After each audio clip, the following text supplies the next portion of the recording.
Hello there. I am an introvert, specifically a gay introvert.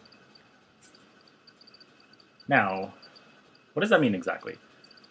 Well, first off, I'm going to preface this by saying that if you want to get a really quick crash course in anything about introversion, you should definitely watch Susan Cain's video, The Power of Introverts. You're going to get a really quick crash course into introversion, and basically a lot of the ideas that I talk about stem from that video. And if you haven't read her book either, it's called Quiet, The Power of Introverts in a World That Can't Stop Talking. I would definitely recommend getting that book.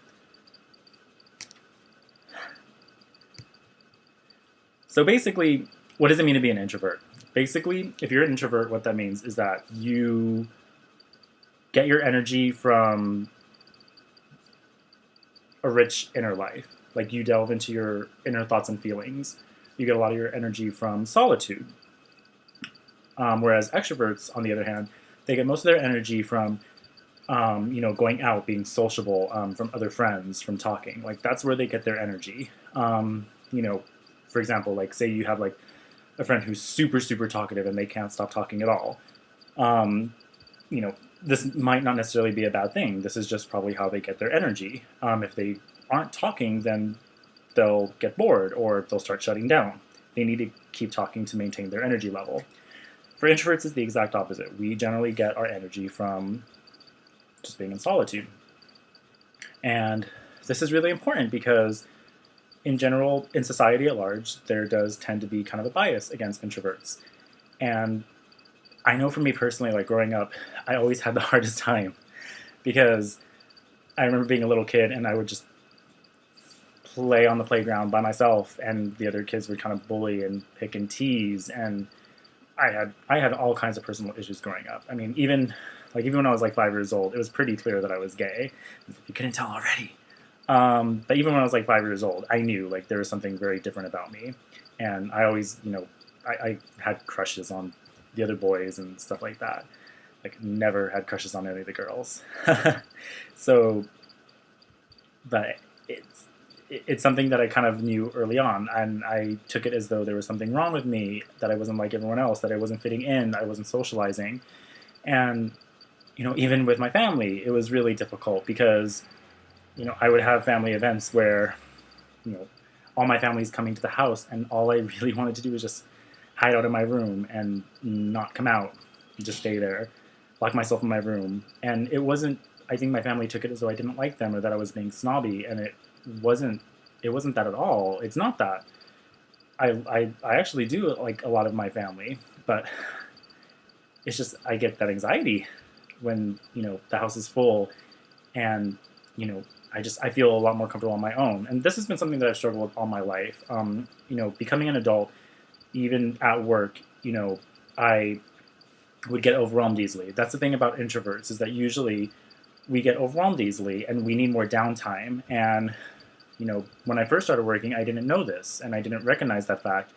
And so, I'd pick up hours and work and work and work. And what would happen is, like, I would get anxious. One thing is that I would forget to breathe. I would forget to remember to breathe. So I have to remind myself to take slow, deep breaths and to relax. But that's difficult at work because currently I'm a barista, and, it's very busy, and, the pressure's always constantly on. You're always dealing with customers, and you have to try to multitask, and that can be very, very difficult for someone who's introverted. And so, that's one thing, is that you get really overwhelmed. And, what would happen is, like, I would get irritated or cranky, or I would start snapping at people. I would get frustrated with coworkers when they wouldn't work as hard as I would, or as I perceived that I would. And so, I would get into conflicts with other people. And, it's been a really recurring theme. Relationships, even, because I always felt like I wasn't opening up as quickly, or I wasn't as interesting, and I couldn't hold, my boyfriend's interest. And over the past year, I definitely learned to recognize my introversion more. And it's really brought on a really powerful change in my life. First discovering Susan Cain's video, The Power of Introverts, I always knew that there was, there were introverts and extroverts. I always knew that there were kind of like these two separate psychological categories.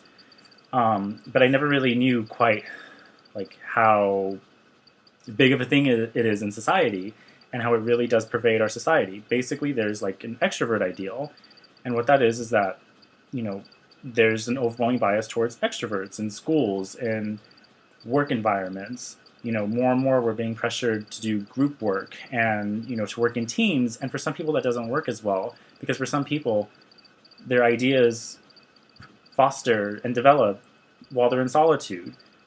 And, for me, school has been a really frustrating experience because, every class, like a lot of classes nowadays, they, attach points to participation. And, some people don't open up or don't talk as easily.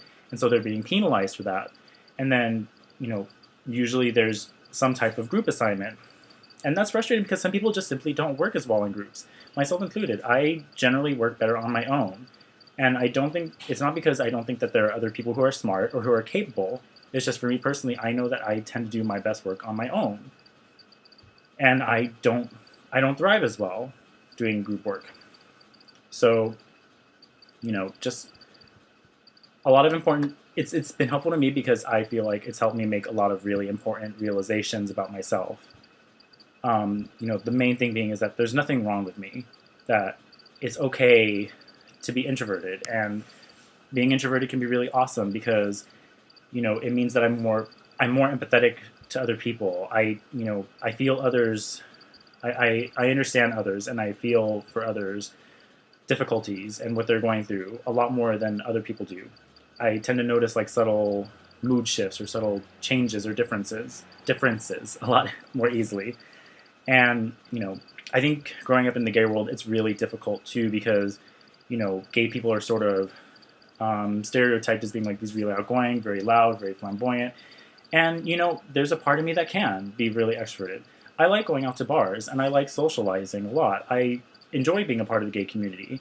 But I think what's been really important for me is that I've recognized that I'm just not the type of person who can go out every night or every weekend and, party and drink and be up all hours of the night. That's just not me, because what happens is that I get burnt out. And then, I'm left feeling, again, like, what's wrong with me or why am I so different? I know that there's been times when I've gotten overwhelmed at bars and I just had to walk out just because I needed to be able to calm myself down. And, that's very challenging and difficult. So it is very pervasive in our society. One thing that Susan Cain mentions that's so important is that, we kind of live in this culture of personality now, where it's, where we focus on the man of action, whereas in the past, it used to be more about the man of contemplation. We lived in a culture of character, where people like Abraham Lincoln, who were more quiet and reserved, they were lauded for their character and for being unassuming, and that was what was praised back then. But then once we started getting into 1900s and we started going from agriculture to industry and big business, and then the rise of the movie industry, where all of a sudden it was all about personality, and basically the biggest personalities won out, and if you didn't have that degree of magnetism, you kind of were left behind. And growing up as a young gay man, I've always felt behind. And I feel personally for me, I don't have that same kind of magnetism. Like, I can go to a bar and, I go out with friends and they are complete magnets. Like, they attract everyone. Everyone's attracted to them, and, they want to be with them. They want to hang out. They want to hook up. And I'm just not that guy, I don't have the same degree of magnetism. I am very awkward and weird at small talk, and I think where I thrive, and this is where a lot of introverts thrive, is they thrive off of deep conversations. And sometimes that can be challenging because for some people that's too heavy, but that's where I thrive. That's what I like talking about. I like connecting on that personal emotional level. So anyway, this was just kind of a brief introduction to me. I'm trying to come on to this YouTube scene, and I don't have a camera yet. doing this off my laptop, so I hope the quality is not super crappy, and hopefully this isn't like too heavy for people. I do intend on making more fun, interesting videos. But anyway, I hope this was interesting, and if you guys are interested more, I will put little links. Definitely check out Susan Cain's video, The Power of Introverts. And I would highly recommend checking out my friend Genevieve's blog. She has a great video talking about her experiences with being an introvert as well. And so I would definitely recommend that you guys, especially if you grew up feeling like an outcast, feeling like you were dumb or lazy or stupid, and you didn't fit in, just realize that there's nothing wrong with you, that you're normal, you function a little bit differently. And hopefully I can talk a little bit more about this again.